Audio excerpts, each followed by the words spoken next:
सालों से लगातार कर रहा है साधना। साधना भी ऐसी जिसने मेडिकल साइंस तक को सोचने पर मजबूर कर दिया है। तो चलिए इस हठयोगी की करते हैं पड़ताल। इस कहानी के बारे में थोड़ा सोचते, थोड़ा समझते, थोड़ा उलझते आखिरकार हम शहर के सत्यनारायण बाबा धाम पहुंच गए। मंदिर के बाहर हर दुकान, हर लॉकेट, हर पोस्टर पर सत्यनारायण बाबा की तस्वीर लगी थी। भीतर गए तो दरबार के ठीक बाहर 1998 से लेकर अब तक उस देवदूत की हर तस्वीर दिखाई दी, जो इस बात की निशानी थी कि बाबा सत्यनारायण तकरीबन 20 बरस से यहीं मौजूद हैं। मैं इस वक्त उसी मंदिर परिसर के भीतर हूँ जहाँ हठयोगी बाबा पिछले 20 सालों से कर रहा है तपस्या। ये मंदिर परिसर रायगढ़ जिले के छोटे से गांव कोसन नारा में मौजूद है। मैं आपको दिखाऊं, ये जो मेरे पीछे चार दीवारी है, इसी चार दीवारी के पीछे खुले आसमान के नीचे ये बाबा 20 सालों से तपस्या कर रहे हैं। दावा यह भी है कि इस बाबा ने पिछले 20 सालों से ना कुछ खाया पिया है और ना ही अपने स्थान से उठे हैं। तो आइए चलते हैं इस जिंदा मूर्ति की करते हैं पड़ताल। मंदिर के अंदर पहुंचे तो महादेव के एक अद्भुत रूप के ठीक सामने बाबा सत्यनारायण खुद विराजमान थे।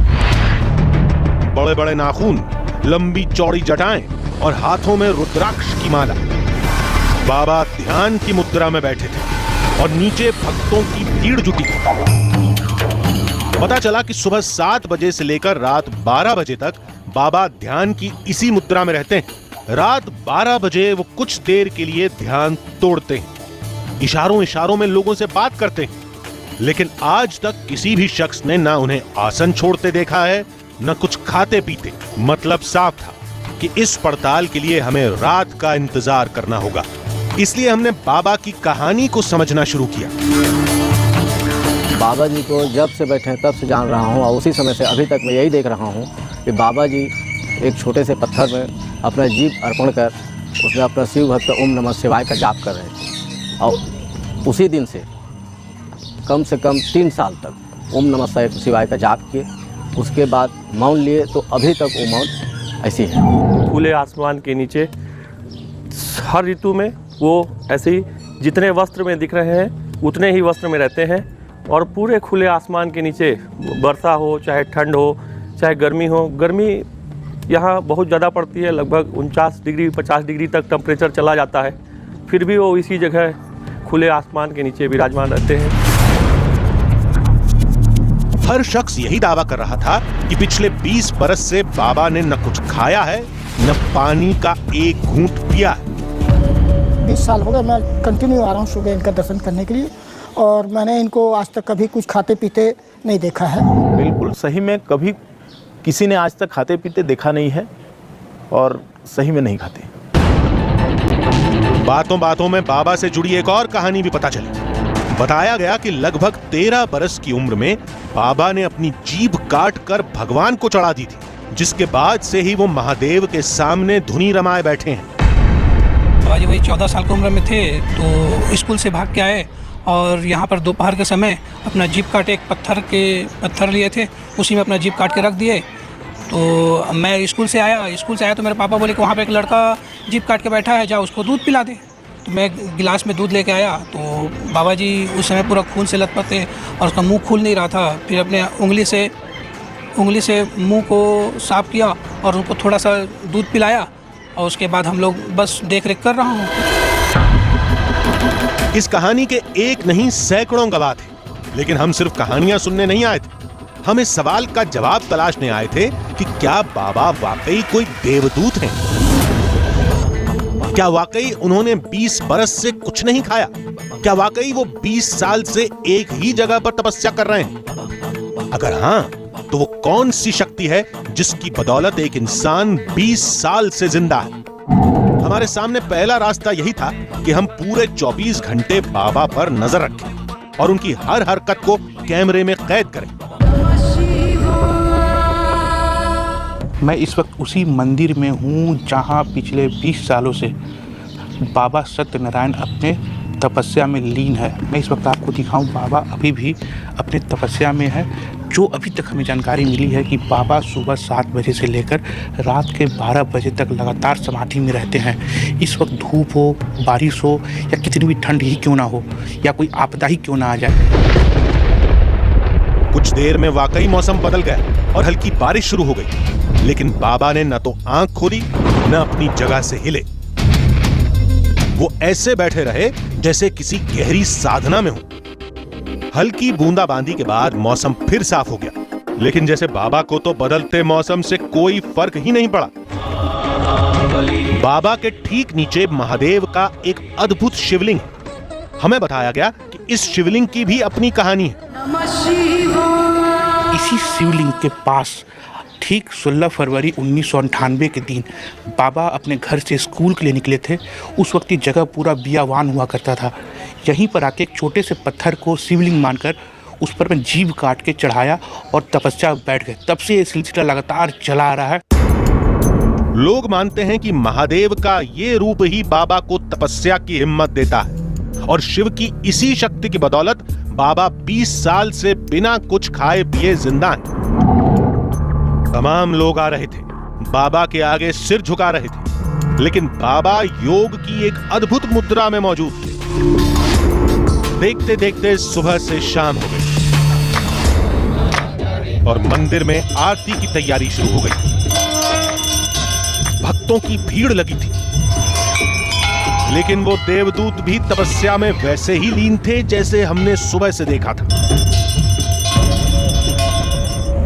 सुबह से रात हो चुकी है, लगभग 14 घंटे का लंबा समय गुजर चुका है, लेकिन बाबा ने अभी तक आंखें नहीं खोली है और ना ही कुछ खाया पिया है। हालांकि मंदिर प्रशासन के लोगों का कहना है कि रात के 12 बजे के बाद बाबा अपने ध्यान से बाहर आते हैं और लोगों से मिलते हैं। अब हमारी सारी उत्सुकता इसी बात को लेकर है कि क्या वास्तव में रात के 12 बजे के बाद भी बाबा अपने जगह से नहीं उठते, कुछ खाते पीते नहीं हैं। हालांकि ये मेडिकल साइंस को बहुत बड़ा चैलेंज है, जिसे देखना बहुत ही जरूरी है कि क्या वास्तव में बाबा पिछले 20 सालों से अपनी जगह से नहीं उठे और कुछ खाते पीते नहीं हैं। इन 14 घंटों में हमारा शरीर थक चुका था, पैर जवाब देने लगे थे, लेकिन बाबा के शरीर में कोई हलचल दिखाई नहीं दी थी। हमें इंतजार था रात 12 बजे का, जब बाबा ध्यान की मुद्रा से बाहर आएंगे, लोगों से बातचीत करेंगे और शायद रात के अंधेरे की कोई तस्वीर इस 20 साल पुराने रहस्य को सुलझा दे। इस वक्त रात के 11 बज चुके हैं। पूरा मंदिर खाली है, कोई भी श्रद्धालु इस वक्त मंदिर में नहीं है। मैं और मेरे कैमरा पर्सन दिनेश नागर ही इस मंदिर के अंदर हैं और हम इंतजार कर रहे हैं रात 12 बजने की, जब बाबा अपने ध्यान से बाहर आएंगे। रात के 12 बजने में सिर्फ चंद मिनट बाकी थे और बाबा से बातचीत के लिए हमारी बेताबी बढ़ती जा रही थी। थोड़ी देर में मंदिर के कुछ पुजारी बाबा के पास आए। पूजा की तैयारी शुरू हुई और देखते ही देखते बाबा की आरती शुरू हो गई।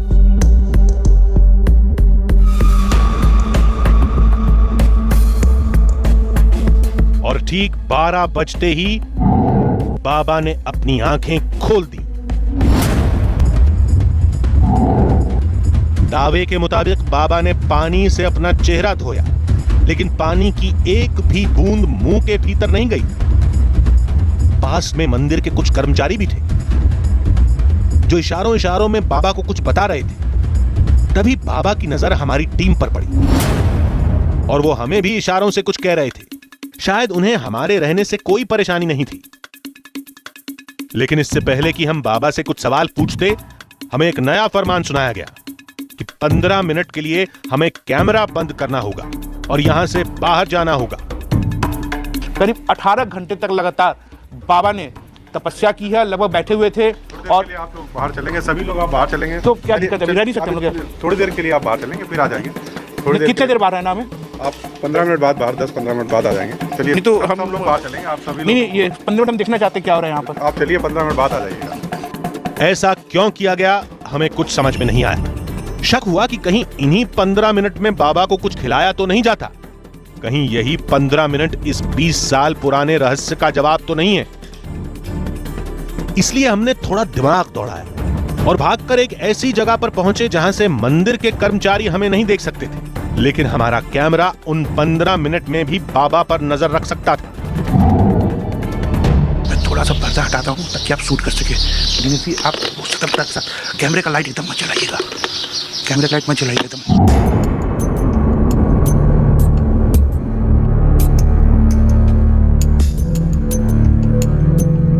हमारा शक गलत था। उन 15 मिनटों में भी न बाबा कहीं गए, न बाबा के पास कोई आया। रात के वक्त भी बाबा के पास लोगों की भीड़ जुटी थी। इस बीच बाबा की नजर एक बार फिर हमारे कैमरे पर पड़ी। उन्होंने हमारा परिचय पूछा। इंटरनेट पर हमारा शो आधी हकीकत आधा फसाना भी देखा और फिर हमसे बातचीत के लिए तैयार हुए। बाबा कहाँ से इतने कम उम्र में, जिस उम्र में बच्चों को ढंग से बोलना नहीं आता है, दुनियादारी समझ में नहीं आती है, आपको इतना कठोर तपस्या क्यों ख्याल में आया और कहाँ से प्रेरणा मिली? शिव की आराधना से ही उनको ये प्रेरणा मिली है। शिवलिंग की तरफ अभी सामने उन्होंने इशारा किया है। शिव की आराधना के लिए ही उन्हें प्रेरणा मिली, शिव से ही उन्हें प्रेरणा मिली, उनका ये इशारा है। बाबा जिस उम्र में बच्चा का हल्का सा हाथ पैर छिल जाए, दर्द होता है, रोने लगता है, इतने कम उम्र में आप, लोग मान्यता है, कहते हैं कि आपने अपने जीभ काट के शिव जी को चढ़ा दिया था, क्या ये बात सच है? सच है, बाबा का इशारा सिर हिला रहे हैं, सच है उनका ये कहना। बाबा इतना कठोर तपस्या आप क्यों कर रहे हैं? बाबा का इशारा है, जन कल्याण के लिए कर रहे हैं, लोगों के लिए, जन कल्याण के लिए कर रहे हैं। तो बाबा ये तपस्या आप कब तक चालू रखेंगे? कोई समय अवधि नहीं है, जब उनकी समय पे पूर्ण हो जाएगी, उनका इशारा ये है। तो कैसे मालूम चलेगा कि आपका तपस्या का समय पूर्ण हो गया? क्योंकि पुराने जमाने में हमने जो रामायण महाभारत में पढ़ा हुआ है, हर तपस्या का एक समय होता है और एक मकसद होता है। तो आपके तपस्या का समय क्या है, कब तक तपस्या करेंगे और मकसद क्या है आपका? समय पूर्ण होने में पता चल जाएगा, इसका बाबा कहे है। मकसद जन कल्याण ही है, लोगों में जन कल्याण और सद्भावना के लिए ये तपस्या है, शिव की आराधना है। लेकिन हम भी ठान कर गए थे कि पूरी रात न हम सोएंगे न हमारा कैमरा बंद होगा। देखते देखते नया दिन शुरू हो गया। Good day. What's the occasion? लोगों की भीड़ दोबारा जुटने लगी। हमारी पड़ताल के 24 घंटे बीत जाने के बाद भी हमारे पास किसी सवाल का कोई जवाब नहीं था। कुछ ही देर में सुबह की आरती भी शुरू हो गई और ठीक 7 बजे बाबा वापस ध्यान में लीन हो गए। सब कुछ वैसे ही हुआ जैसा दावा हुआ था, लेकिन अभी हमारी पड़ताल का सबसे बड़ा हिस्सा बाकी था। हमने तय किया कि बाबा की आज रात मेडिकल जांच कराएंगे और देखेंगे कि आखिर जो कुछ भी हुआ वो हुआ कैसे। आधी हकीकत आधा फसाना। मेडिकल साइंस के मुताबिक कोई भी इंसान बिना भोजन के ज्यादा से ज्यादा 30 या 40 दिन तक जिंदा रह सकता है और बिना पानी के तो 5 दिन से ज्यादा जिंदा रहना भी मुश्किल है।